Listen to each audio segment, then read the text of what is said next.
ஐயா வணக்கம். நீங்கள் எழுதின முடக்க கால கதைகள் அந்த புத்தகத்தில் கந்த சஷ்டி கேட்கக்கூடாது, பாட வேணும் அப்படின்னு சொல்லியிருக்கீங்க. இப்போ நீங்கள் அதை சொல்வதன் காரணம் என்ன, அதை பற்றி கொஞ்சம் டீட்டெயிலாக சொல்கிறீங்களா? அப்போது நீங்கள் நான் எழுதின முடக்க கால கதைகள் நூலை வாசித்து விட்டீர்கள்னு அர்த்தம், அப்படி தானே? ஆமாங்க ஐயா, அந்த பகுதியை நான் வாசிச்சிருக்கேன். இன்னும் சில பகுதிகள் கொஞ்சம் வாசிக்க வேண்டியது இருக்குது. முடக்க கால கதைகளில் ஒரு தலைப்பாக கேட்கக்கூடாது என்று மட்டும் தலைப்பு வச்சுருப்பேன். எழுதி 3 ஆண்டுகள் ஆகிவிட்டது. அந்த சமயத்தில், அதாவது லாக்டவுன் பீரியட்னு சொல்லக்கூடிய காலத்தை தான் நான் முடக்க கால கதைகள் எழுதியிருக்கேன். அந்த கதை காலகட்டம் மார்ச் 20 தொடங்கி ஆகஸ்ட் 15 வரைக்கும் நீடிக்குது. அந்த காலகட்டத்தை மட்டும் குறிப்பிட்டு எடுத்து ஒரு புதினமாக படைச்சிருக்கேன். சொந்த வாழ்வியல் அனுபவத்திலேருந்து முடக்க கால கதைகள் பதிவு செய்யப்பட்டிருக்குது.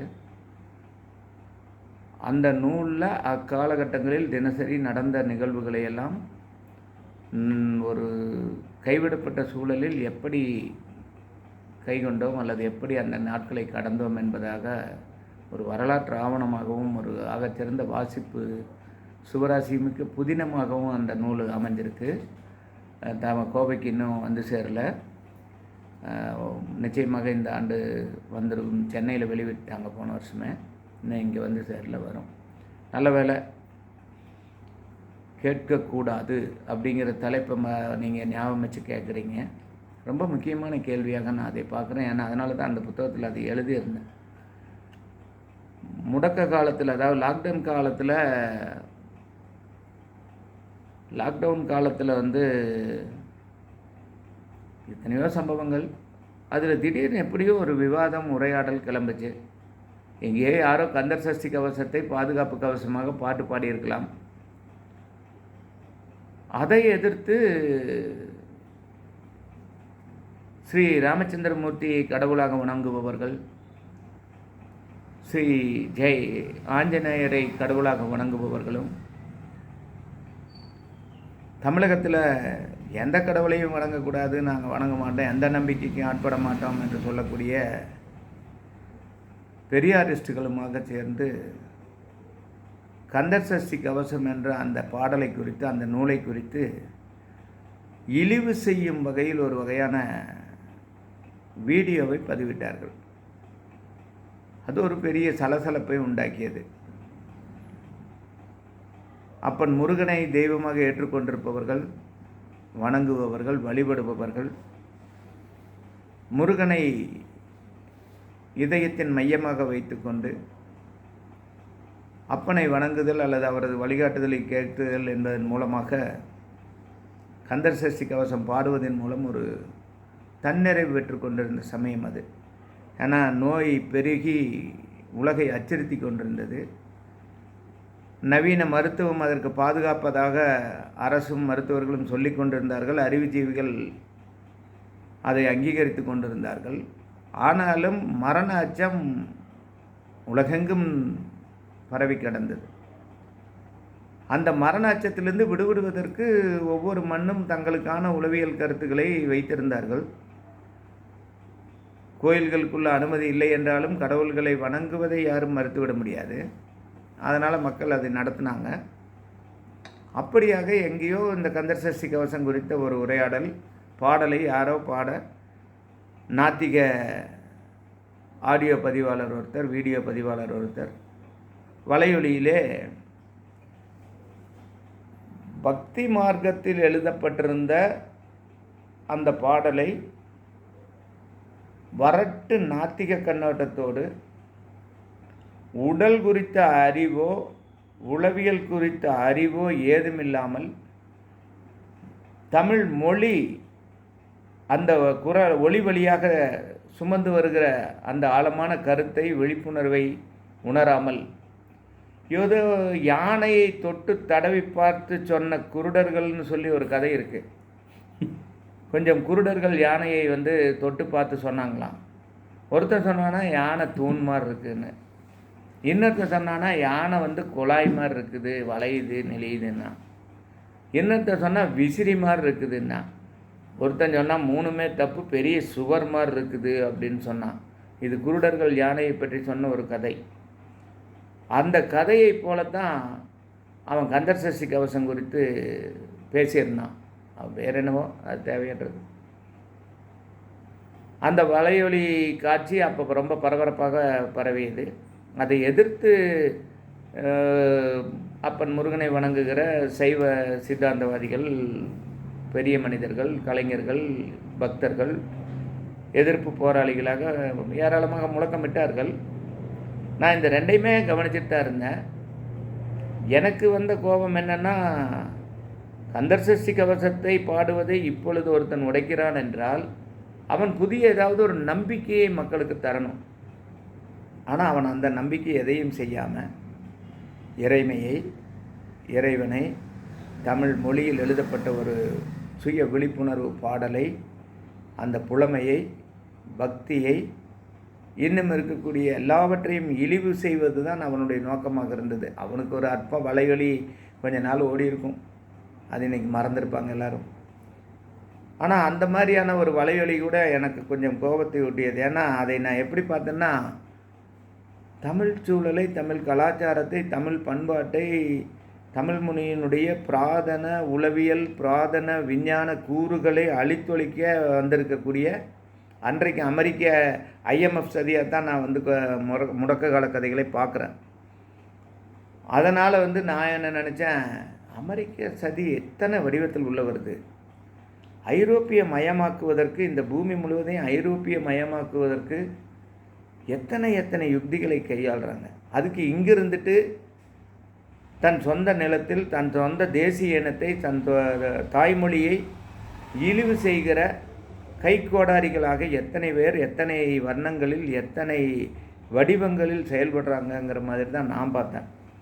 அதனால் நான் துணிச்சலாக அந்த நூலில் அந்த நாட்களை குறிப்பிடும்போது நடந்த கந்தர் சஷ்டி கவசம் குறித்து நடந்த அந்த காரசாரமான உரையாடலை ஒரு தலைப்பாக வச்சு ஒரு பாகத்தை எழுதியிருக்கேன்.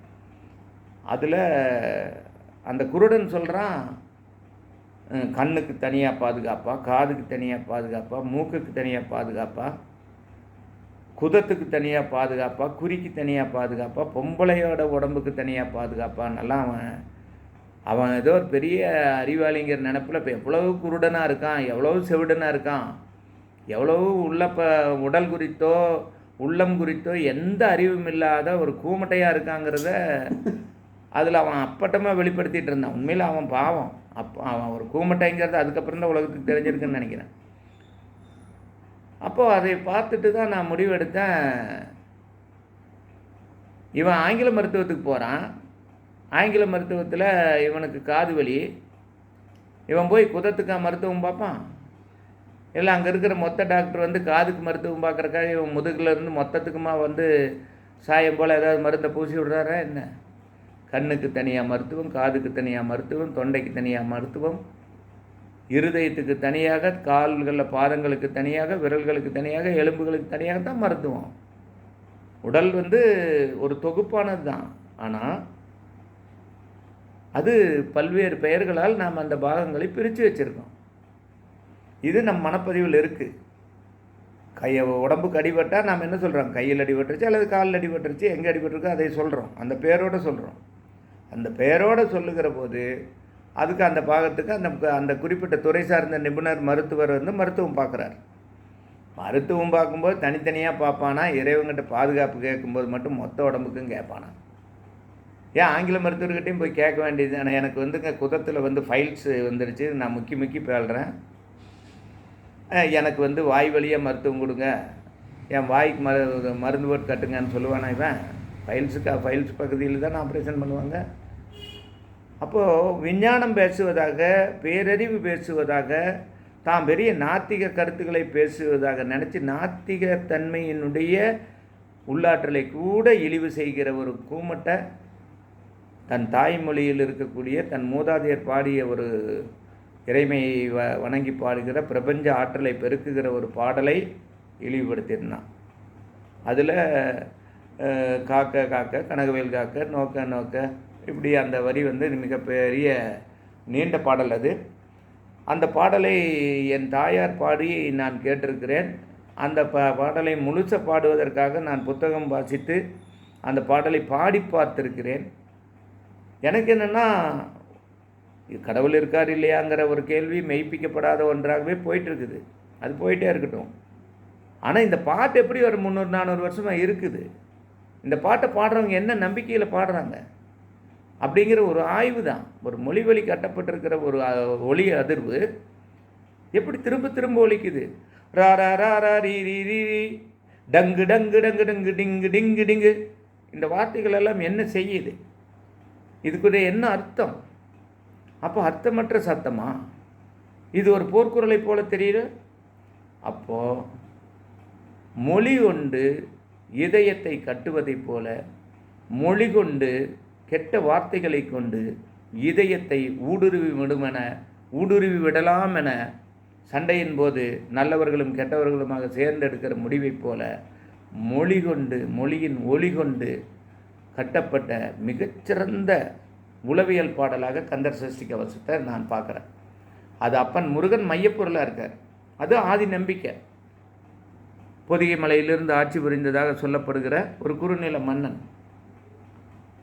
அவர் வந்து தொடர்ந்து மக்களை காப்பார் என்ற நம்பிக்கை காலங்காலமாக இருக்குது. இன்றைக்கி முருகன் வந்து வெறும் கோயிலாக சடங்குகளுக்குள்ளே சிக்கி கிடக்கிறார். ஆனால் நாம் சடங்குகளை பற்றி பேசலை, சம்பிரதாயங்களை பற்றி பேசலை. அவருடைய பெயரை வைத்துக்கொண்டு எழுதப்பட்ட ஒரு உளவியல் பாடல். அது வந்து உடற்கூறுகளை பற்றிய பாடல், விழிப்புணர்வுக்காக பாடுவது. அதில் நெஞ்சை பற்றி பாடுது, கைவிரல் காக்க சொல்லுது, இடுப்பை காட்டு, மெல்லிய இடுப்பை சின்ன இடுப்பைன்னு சொல்லுது. ஏன்னா பெரிய இடுப்பை கடவுளும் காப்பாற்ற முடியாது, அது நோய்க்கூறுன்னு அர்த்தம். அதனால் வந்து சின்ன இடுப்புங்கிறது தெளிவாக தான் சொல்லியிருக்கார்.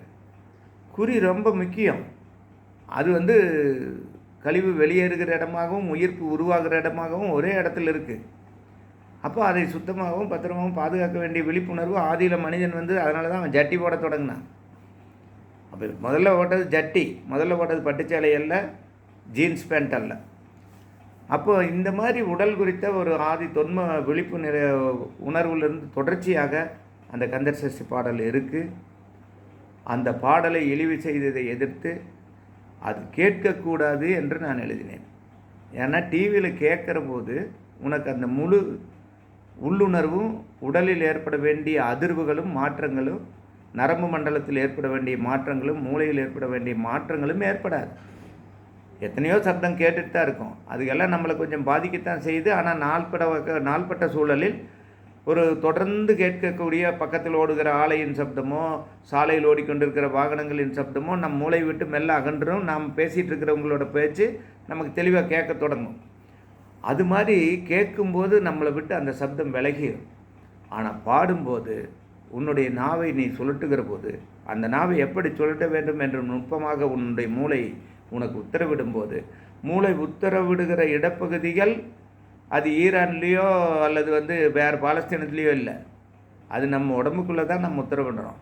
அது மூளை நம்ம உடம்புக்குள்ளே தான் உத்தரவிடுது. அந்த உத்தரவை அது இருதயத்தை பற்றியோ, நுரையீரலை பற்றியோ, இதயத்தை பற்றியோ, கண்களை பற்றியோ, விரல்களை பற்றியோ சொல்லும்போது விழிப்படையுது.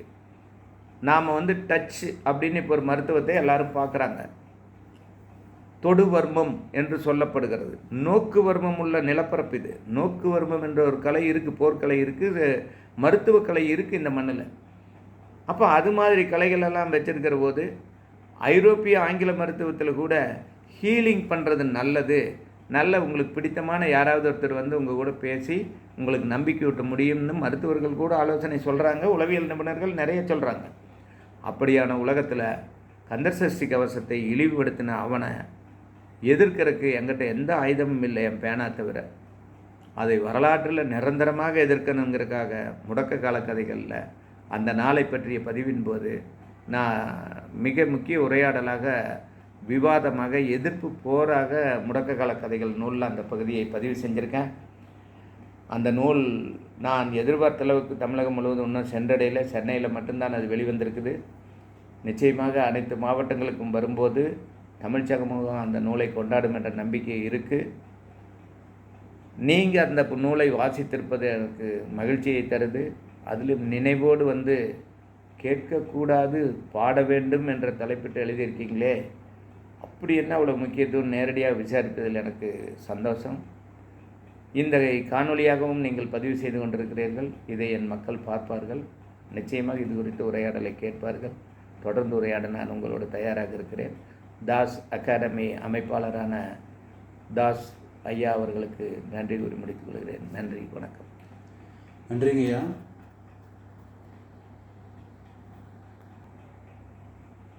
சேவ் ஆயிடுச்சா?